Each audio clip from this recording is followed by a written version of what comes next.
Have you been planning how you'll spend your extra $4,000 this tax season?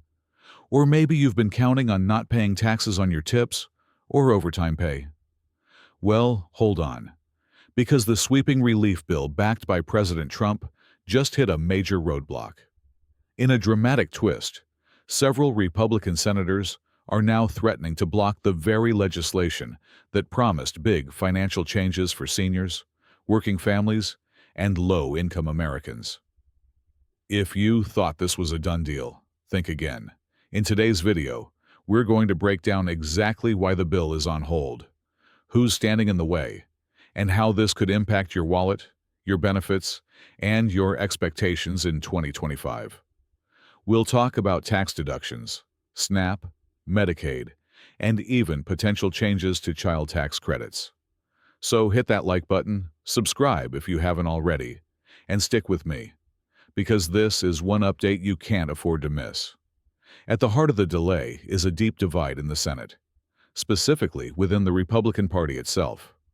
Senator Ron Johnson of Wisconsin has gone public, slamming the bill for what he calls irresponsible spending. He warns that the legislation, in its current form, could add as much as $3.3 trillion to the national deficit over the next decade. And with Republicans holding a slim majority of 53 to 47, just 3 senators flipping their vote could completely derail this plan. This internal resistance isn't just political, it's mathematical. If even a few senators back away, it creates a 50-50 tie, sending the final decision to Vice President J.D. Vance. That means every single GOP vote is critical. With such a narrow margin, the entire bill hangs by a thread. So despite all the hype and hopeful headlines, the reality is that we're watching a political tug-of-war that could stall relief efforts for months. Let's talk about what was supposed to make this bill work in the first place: the Department of Government Efficiency, or DOGE. This department was launched with one simple mission: cut waste, fraud, and abuse in federal programs to free up money for new initiatives. They were expected to save up to $2 trillion, which would have helped offset the costs of Trump's tax breaks and benefit reforms. But that didn't happen. DOGE has failed to meet its savings targets, and that failure is now one of the biggest reasons this bill is being questioned. Without those anticipated cuts, the federal debt will only balloon further. And that's exactly why budget hawks like Senator Johnson are hitting the brakes. They're asking, how can we afford these new benefits when we haven't cleaned up the mess we already have? One of the most controversial parts of the bill involves Medicaid. Speaker Mike Johnson defended the proposal by making what he calls a moral argument. He said, and I quote, "If you are able to work and refuse to do so, you are defrauding the system." According to him, requiring able-bodied adults to work isn't just about saving money. It's about restoring dignity and self-worth. While that message may resonate with some, it's raising alarm bells for others. Critics argue that the new work requirements could strip benefits from vulnerable people who are struggling to find steady employment, especially in underserved communities. This isn't just about politics. It's about real lives. Millions of Medicaid recipients could face new hurdles in accessing health care, and that's a risk lawmakers are now wrestling with. The proposed changes to SNAP, better known as food stamps, are even more staggering. If this bill passes as written, SNAP funding would be cut by 30%, slashing $300 billion from the program through 2034. That would make it the biggest cut in the program's history, affecting over 40 million Americans who rely on it just to eat. And it's not just numbers.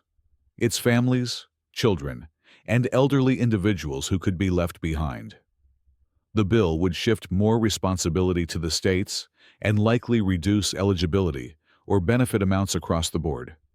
In a time when grocery prices are already high, this could push millions further into poverty.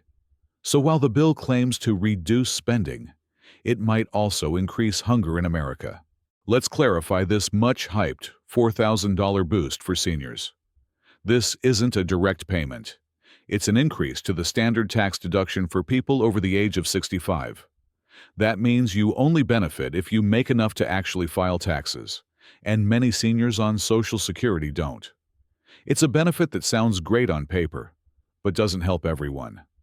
Those with lower incomes won't see much, if anything. Plus, lawmakers are still debating whether to raise the qualifying age to 67 or 68 to better align with retirement trends. So if you were counting on this extra help, it's worth knowing it might not show up on your return at all. The child tax credit is also on the table. Under the new plan, it would increase from $2,000 to $2,500 per child for 4 years, then return to a permanent $2,000. This has support from both parties, but nothing is guaranteed while deficit concerns remain. The increase could be scaled back or tied to income thresholds that exclude many families. Even though this credit would help fight child poverty and offer relief to millions, it's still caught in the political crossfire. Every dollar sent to families is a dollar that's not available to cover the deficit, and that's why lawmakers are stalling. As good as it sounds, the path to passing it isn't as clear as many hoped. Here's another crowd pleaser that's hanging in the balance: no taxes on tips and overtime. The original proposal would exempt up to $25,000 in tip income from taxes. But lawmakers are now debating whether to reduce that amount to $15,000 or even $10,000, and to set limits on how much overtime qualifies. For millions of workers in restaurants, healthcare, and retail, this tax relief could mean hundreds, if not thousands, of dollars in savings. But if those amounts shrink before the bill passes, the benefit might not be nearly as impactful. So, don't count your savings just yet, because those numbers are still being negotiated behind closed doors. Back to the heart of the issue. Senator Johnson says the bill won't move forward until the president gets serious about reducing the deficit. He's made it clear that unless significant cuts are made, the GOP has enough votes to block the process.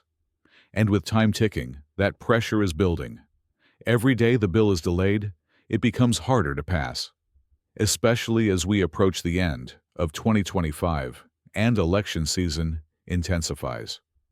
Republicans don't want to appear reckless with spending, and Democrats don't want to give up ground on critical benefits. So the longer this standoff continues, the more uncertain these proposed changes become. What's most alarming is how many Americans already think this bill is a done deal. Social media is filled with people celebrating their supposed $4,000 boost or calculating their new take-home pay without taxes on tips. But the truth is, none of it is official. And if these negotiations fall apart, those hopes will vanish overnight. This kind of misinformation can be dangerous. People might budget based on money they won't receive, or delay essential decisions thinking help is on the way. It's crucial to stay informed and not jump the gun, because as of now, this bill is still very much up in the air. So where do we go from here? The bill is stalled, the benefits are being questioned, and the cuts are deeper than many realized. We're watching a battle between relief and responsibility, between promises and politics. Whether you support the bill or not, one thing is clear: it's not passing without a fight. What do you think? Should Congress approve this bill, even if it adds to the deficit? Or should they go back to the drawing board and find a more sustainable path? Let me know your thoughts in the comments. And if you want to stay ahead of every twist and turn in this story, don't forget to like, subscribe, and turn on your notifications. I'll see you in the next update.